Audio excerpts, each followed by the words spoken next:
aku pengen ngebahas series Baymax. Aku nggak pernah sih ngebahas series tipikal seperti Baymax ini gitu ya.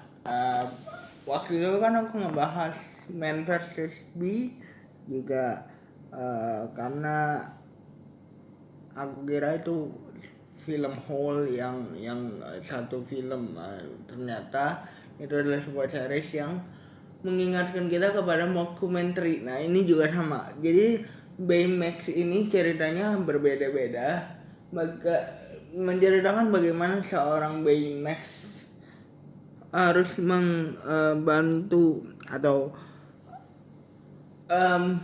membantu beberapa orang dalam masalah masing-masing. Ada yang menghadapi siklus keremajaannya, first period gitu ya, datang bulan pertama. Ada yang takut dengan air karena ada beberapa memori masa lalu dengan air. Ada yang mempunyai alergi tapi dia tetap mau untuk nggak bisa meninggalkan hal yang menyebabkan alergi itu gitu ya. Ada juga yang bagaimana dia membantu seorang atau seekor kucing yang tidak sengaja kecelakaan gitu ya. Jadi ini adalah kayak series yang mengajarkan kita bahwa setiap masalah itu kalau kita berpikiran jernih gitu ya, mempunyai jalan keluarnya, menemukan jalan keluarnya memang udah ada. Tapi kalau kita menemukan jalan keluarnya, pasti akan dapat kita lewati. Misalnya gini, waktu dia di first period, waktu seorang remaja ada di first periodnya atau siklus kedewasaannya, mungkin dia agak sedikit takut, dan Baymax ini membantu bahwa ini hal biasa kok yang dilewati semua orang gitu ya. Seperti ada satu kasus yang mengenai traumatik dengan air. Traumatik dengan air dalam hal ini adalah bukan dia takut dengan air, tapi memang dia itu merasa trauma dengan memori yang dia udah pernah dapatkan melalui kolam renang. Artinya sih kolam renang ini ya, dia itu kan punya suami yang atlet berenang dan dia tenggelam pada saat di kolam renang itu. Dia mempunyai traumatik yang sangat tinggi dengan suatu hal, dan Baymax membantu di sini. Mungkin bukan series ini tuh bukan satu series yang full menceritakan bagaimana petualangan si Baymax ini, tapi dia lebih menceritakan bagaimana Baymax sebagai robot kesehatan harus membantu beberapa orang mengetahui atau menyelesaikan masalahnya yang berhubungan juga dengan kesehatan. Ketakutan akan sesuatu traumatik itu secara medis ada ya, secara medis ada pengobatannya, dan Baymax ini menceritakan tentang hal itu. Seperti misalnya alergi, secara medis ada kalau kita ngomongin alergi secara medis, cara pengobatannya itu ada gitu ya. Itulah yang menjadi fokus di cerita ini. Baymax ini FYI, aku mau kasih tahu, Baymax ini sempat menjadi sebuah series yang bernamakan Big Hero 6 The Series, yang menceritakan lebih konflik bagaimana si kelompoknya hero itu harus menjadi superhero di kota besar. Tapi itu udah lama banget. BMX ini adalah satu hal sudut pandang baru yang dicoba dipergunakan oleh Disney Plus gitu ya.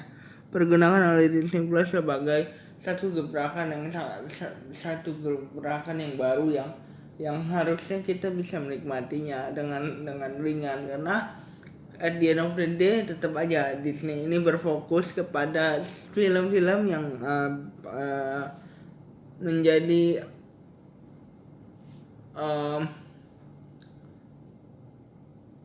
tontonan bagi anak-anak gitu, menjadi sebuah contoh yang bagi anak-anak.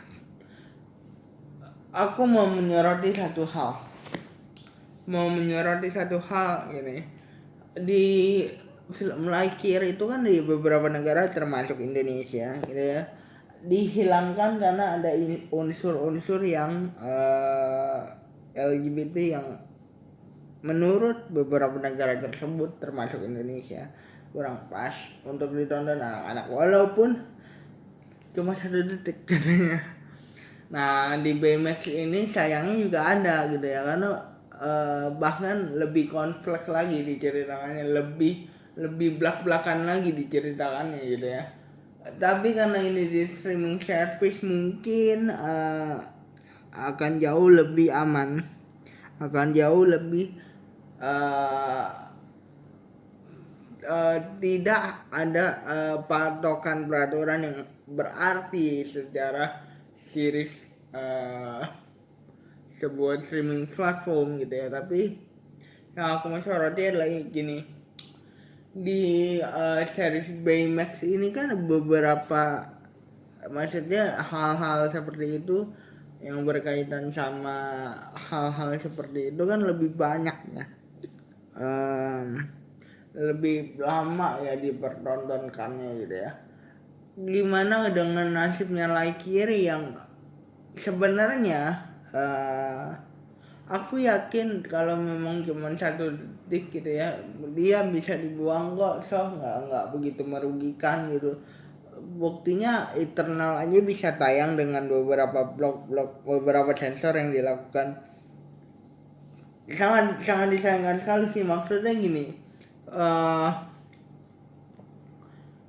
aku ngerti sih ini cuma di streaming platform, tapi sangat disayangkan sekali bahwa ketika mungkin hal yang tidak sesuai dengan penyiaran Indonesia itu mengganggu secara cerita, mungkin bisa di cut, maksudnya dihilangkan saja daripada tidak mendapatkan inti cerita yang kompleks, yang penuh gitu ya.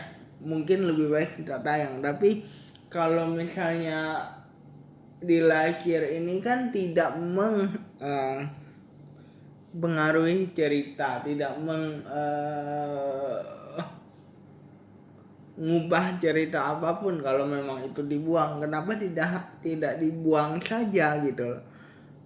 Kenapa tidak ada treatment yang sama dengan Eternal yang mungkin mereka tahu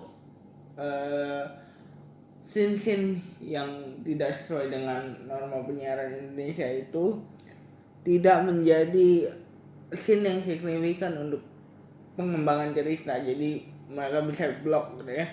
Seperti di Baymax ini juga setiap adegan itu ya walaupun agak sedikit lebih lama tidak signifikan gitu ya. Aku jadi tidak sabar sih menonton Lightyear nanti yang jadinya di eksklusif service-nya dari Disney Plus Hotstar Indonesia. Nanti akan aku tetap bahas karena ini satu cukup project. Lightyear ini satu project yang lumayan ditunggu-tunggu sih untuk orang-orang yang grown up bersama Toy Story, dan ini adalah originnya Lightyear, dan ini cukup ditunggu-tunggu. Begitu saja review aku tentang Baymax. Jadi jangan lupa like, comment, and subscribe. Bye guys.